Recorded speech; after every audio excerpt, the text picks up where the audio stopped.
ghosts. Not until that fateful summer when my family rented a house in Tagaytay City for a vacation.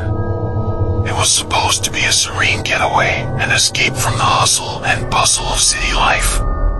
Little did we know, it would turn into a nightmare that would forever haunt our memories.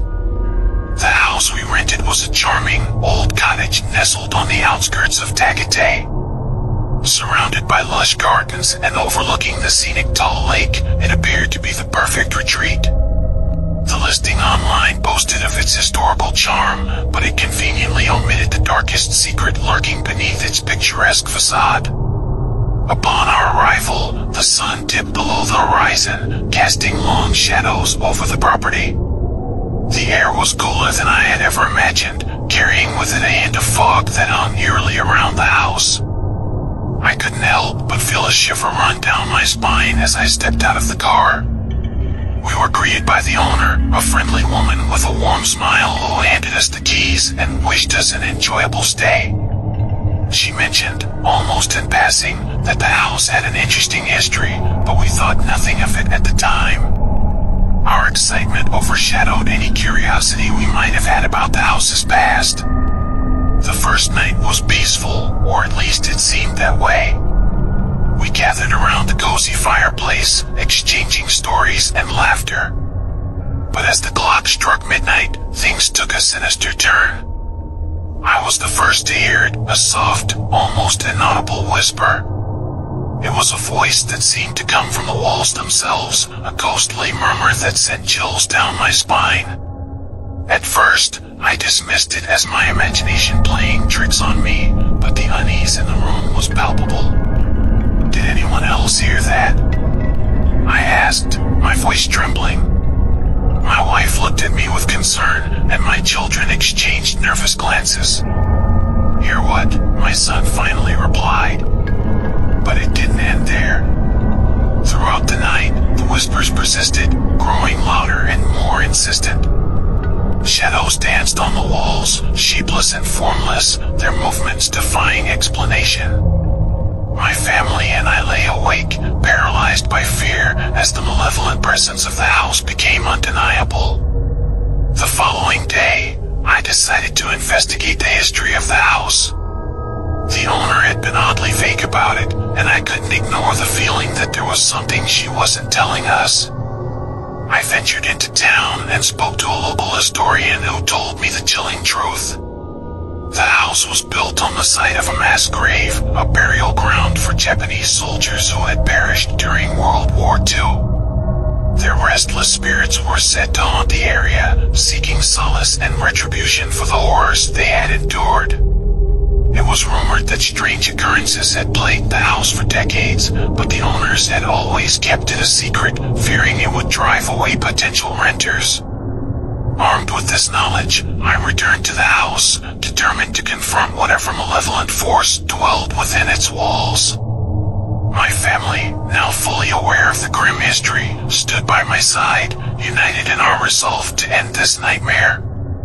As night fell once again, we gathered in the living room, clutching candles and protective charms. The whispers began anew, more sinister and relentless than ever. Shadows coalesced in the corners of the room, taking on ghastly shapes that seemed to leer at us. With trembling hands, I began a ritual to communicate with the restless spirits. I had never done anything like this before, but desperation gave me strength. I spoke the words, invoking the presence of the Japanese soldiers, pleading for them to find peace and leave us in peace.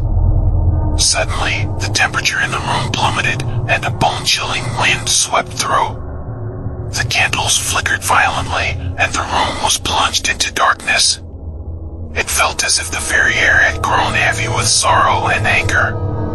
Then, we saw them, apparitions clad in tattered uniforms, their faces etched with agony.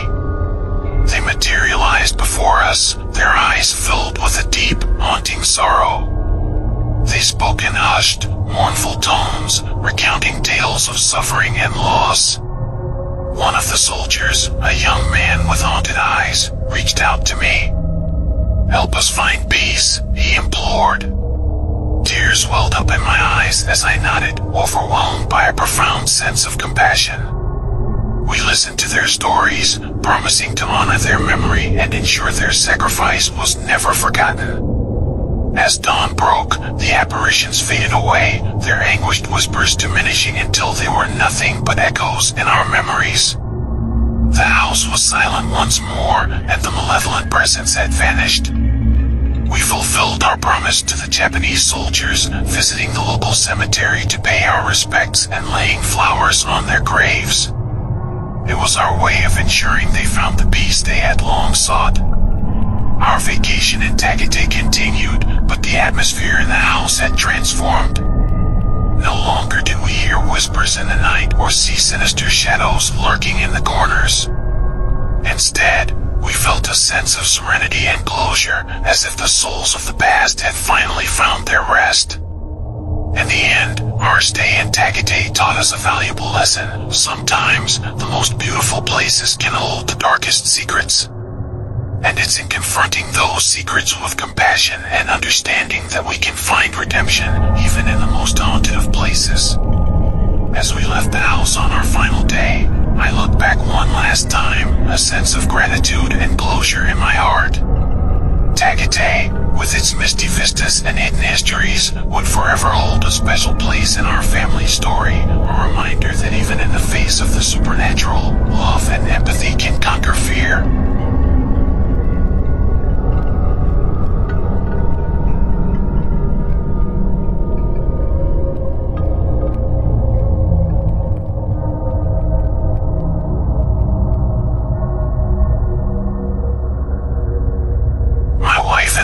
Looking forward to our anniversary getaway in Tagaytay for months. It was a special occasion for us, a chance to escape the stress of daily life and reconnect in the serene beauty of this picturesque city. Little did we know that our romantic weekend would turn into a horrifying ordeal that would haunt us for the rest of our lives. We checked into a charming old hotel perched on the edge of Tall Lake. The view from our room was breathtaking, with the tranquil waters and the distant volcano shrouded in mist. The hotel had a rustic charm, with wooden beams, antique furniture, and an old-world elegance that spoke of a bygone era. Our first evening was idyllic. We strolled through the gardens, sipped wine on the veranda, and dined by candlelight. The memories we created that night were some of the fondest we ever shared. Little did we know, they would soon be overshadowed by something much darker. As the night deepened and the chill settled in, we retreated to our room, a cozy haven that felt like a sanctuary. We snuggled under the blankets, content in each other's company. But as the clock struck midnight, our tranquility shattered. The first sign that something was amiss was a blood-curdling scream that echoed through the corridors of the hotel. It was a sound of sheer terror, one that sent shivers down our spines and froze us in our tracks. My wife clung to me, her eyes wide with fear. "What was that?" she whispered, her voice trembling. I tried to calm her, attributing it to a guest's nightmare or an overactive imagination. But deep down, I knew there was something unnatural about that scream. It had a quality that was otherworldly, a pitch that no human could achieve. Moments later, we heard it again, the same agonized wail, closer this time. It seemed to be right outside our door. I summoned the courage to open it, but there was nothing in the dimly lit corridor. No one was there, and the hotel was eerily silent. We dismissed it as a strange occurrence and returned to bed, hoping to put the unsettling sound out of our minds. But the night was far from over. The knocks began next, sharp, deliberate, and rhythmic. They came from the walls, the ceiling, and the floor. It was as if some invisible force was trying to communicate with us. I felt a growing sense of dread as I realized the knocks were forming a pattern, a message that I couldn't decipher. My wife's eyes welled up with tears, and I held her close, trying to shield her from the growing horror that surrounded us.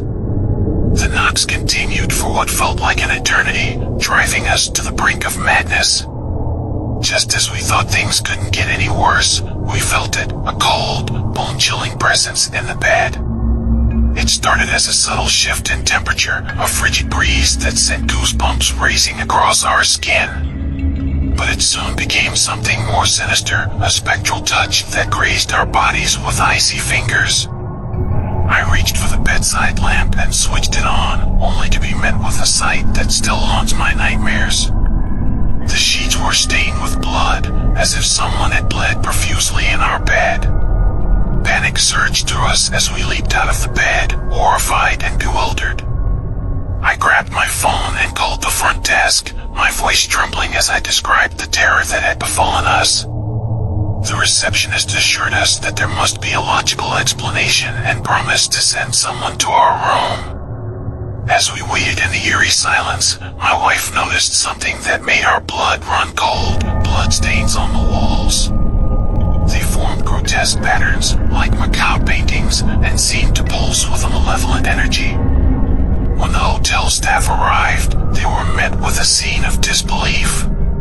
The bloodstains on the sheets and walls were undeniable, but they were as baffled as we were. They offered to move us to a different room, but the dread that had settled in our hearts made us decline. We couldn't bear the thought of encountering whatever malevolent force lurked in the hotel again.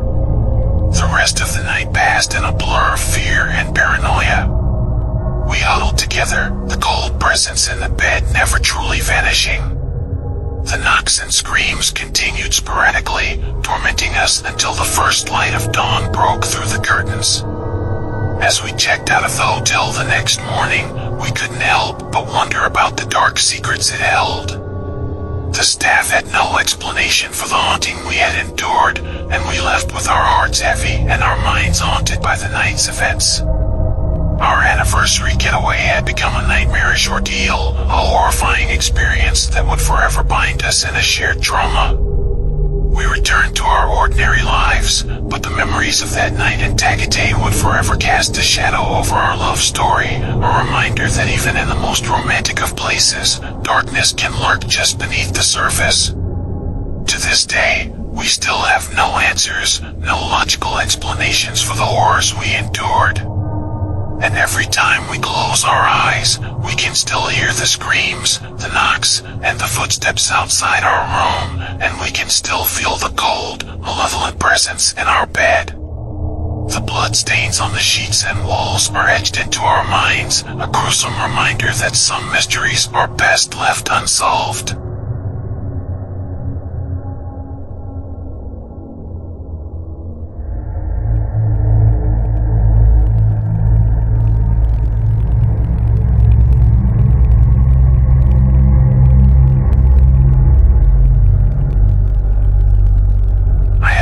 Been drawn to the arts, and my passion for painting led me to the charming town of Tagaytay. Nestled amidst the rolling hills and serene beauty, it was the perfect place for an artist to find inspiration. Little did I know that my journey would lead me to a dark and cursed masterpiece that would forever change my life. I arrived in Tagaytay with the intention of creating a masterpiece that would capture the essence of this picturesque city. The landscapes, the people, the culture, all of it was a source of endless fascination. But as I wandered through the town, I couldn't help but feel an undercurrent of darkness lurking beneath the surface. One evening, as the sun dipped below the horizon and the sky turned a fiery shade of red, I stumbled upon an old, decrepit house on the outskirts of town. It stood in stark contrast to the natural beauty that surrounded it, exuding an aura of foreboding. Curiosity got the best of me, and I approached the house, my heart pounding with anticipation. The door creaked open as if inviting me inside, and I entered cautiously, my footsteps echoing through the empty halls. It was inside that I discovered the remnants of a once thriving artist's studio. Paintbrushes lay scattered across the floor, canvases leaned against the walls, and an overpowering scent of decay hung in the air. But what drew my attention was a single painting hidden beneath a tattered cloth. As I unveiled the canvas, my breath caught in my my throat. It was a scene from hell itself, an infernal landscape of fire, brimstone, and torment. Grotesque demons and tortured souls writhed in agony, their expressions of suffering frozen in eternal torment. The level of detail was astonishing, each stroke of the brush capturing the anguish of the damned. I couldn't tear my eyes away from the painting, captivated by its macabre beauty. It was unlike anything I had ever seen, a testament to the artist's skill and his dark imagination. And then, I discovered the horrifying truth: the artist had used his own blood as paint. My pulse quickened as I examined the painting more closely, and it was then that I noticed the intricate sigils and symbols hidden within the composition. It was clear that the artist had infused the painting with dark magic, an incantation of malevolence that sent shivers down my spine. I knew I had to possess this masterpiece, despite the unsettling feeling that had settled in the pit of my stomach. With trembling hands, I carefully rolled up the cursed painting and left the decrepit house, feeling as though I had made a pact with the very forces of darkness. Over the next few weeks, I became obsessed with the painting, spending hours upon hours in its presence. I couldn't resist the allure of its dark beauty, the way it seemed to come alive in the dim light of my studio. It whispered to me, beckoning me into its hellish realm. As I worked on my own paintings, I couldn't help but incorporate elements of the cursed masterpiece into my own creations. The demons, the tortured souls, they became a recurring motif in my work, an obsession that consumed me. But the more I delved into the painting's dark magic, the more I realized the terrible cost of my obsession. My health began to deteriorate, my dreams were filled with nightmares, and an overwhelming sense of dread settled over me like a shroud. It wasn't long before I discovered the true horror of the curse. One by one, those who had seen the painting or owned it met with misfortune or death. Friends and colleagues I had shared my work with fell victim to inexplicable accidents, sudden illnesses, and a relentless string of tragedies.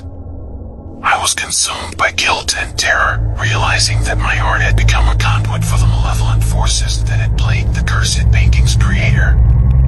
I knew I had to break the curse, to rid myself of the accursed masterpiece that had brought nothing but suffering and despair. Desperation drove me to seek the help of a local shaman, a wise and enigmatic figure who was rumored to possess knowledge of the supernatural. I recounted the tale of the cursed painting and its dark magic, hoping for a solution to my predicament. The shaman listened intently, his eyes filled with a mixture of pity and understanding. He explained that the only way to break the curse was to return the painting to the place where I had found it and perform a ritual to cleanse the dark magic. It was a dangerous undertaking, fraught with peril, but I had no other choice. With the shaman's guidance, I embarked on a treacherous journey back to the decrepit house on the outskirts of Tagaytay. The painting felt heavy in my hands as I entered the forsaken place, and the air was thick with malevolence. As I unveiled the cursed masterpiece in the same room where I had discovered it, a haunting chill filled the air. The shaman began to chant incantations, drawing upon the power of the spirits to cleanse the painting of its dark magic. The very walls of the house seemed to tremble as the ritual unfolded, and I could hear the anguished cries of the tortured souls within the painting. It was a cacophony of suffering, a testament to the horrors that had been unleashed. And then, with a blinding flash of light, the curse was broken. The painting's colors faded, the sigils and symbols dissolved into nothingness, and the canvas itself crumbled to dust. The malevolent forces that had plagued me were banished, and the weight of the curse lifted from my shoulders. But the price of breaking the curse was steep. The shaman's eyes were filled with sorrow as he told me that the artist who had created the cursed painting had paid the ultimate price with his life.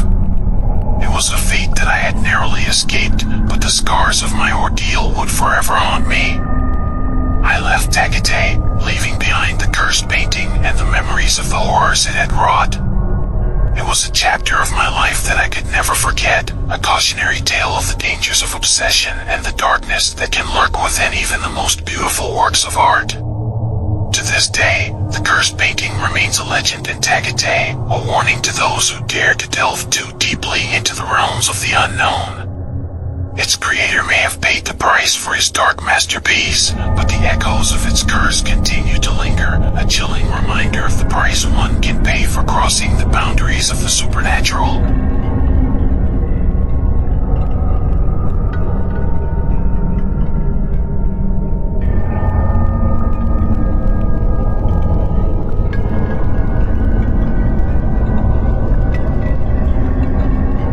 It was a crisp October morning when my friends and I decided to embark on a road trip to Tagaytay City. The promise of cooler weather, breathtaking views, and good company filled us with excitement. Little did we know that our adventure would take an eerie turn and lead us into the heart of the unknown. Our group consisted of 5 close friends, each with their unique personalities.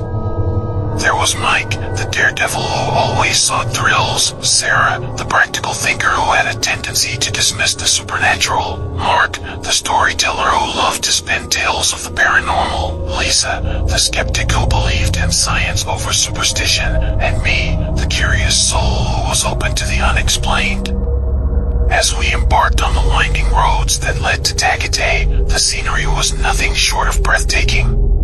The lush greenery, the distant mountains, and the promise of adventure beckoned us forward. Our laughter filled the air as we shared stories, snacks, and the anticipation of the weekend ahead.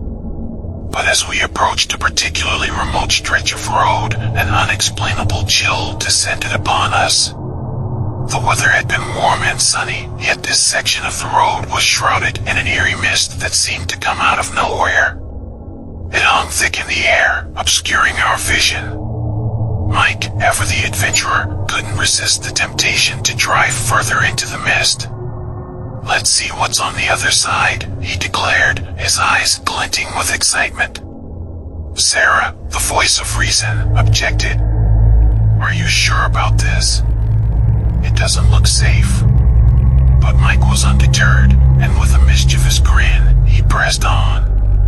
The mist thickened around us, and the world outside faded into a ghostly blur. The atmosphere grew colder, and a sense of unease settled in the pit of my stomach. As we ventured deeper into the mist, our surroundings transformed. The road seemed to stretch endlessly, with no signs of civilization in sight. We should have reached Tagaytay by now, but it felt as if we had entered another dimension, a place beyond the realm of our understanding. It was then that Mark, the storyteller of our group, began to share tales of Tagaytay's haunted past.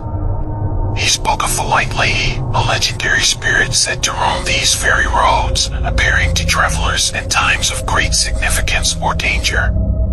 According to local lore, she was the ghost of a woman who had met a tragic end, forever searching for her lost love. Lisa scoffed at the idea, dismissing it as mere superstition. "Ghosts don't exist," she said confidently. "There's always a rational explanation for everything." But as we continued down that desolate road, rationality seemed to slip away. The mist grew thicker, and the air turned frigid.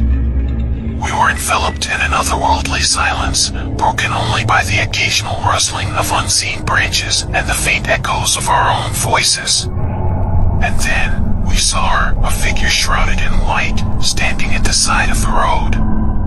She appeared as if out of thin air, her long, flowing gown billowing in the breeze. Her face was obscured by her hair, which hung in tangled strands. Sarah let out a gasp, her practicality giving way to fear. "That can't be real," she whispered. Mike slowed the car to a crawl, and we stared in disbelief at the apparition before us. The White Lady turned and gazed at us with empty, hollow eyes.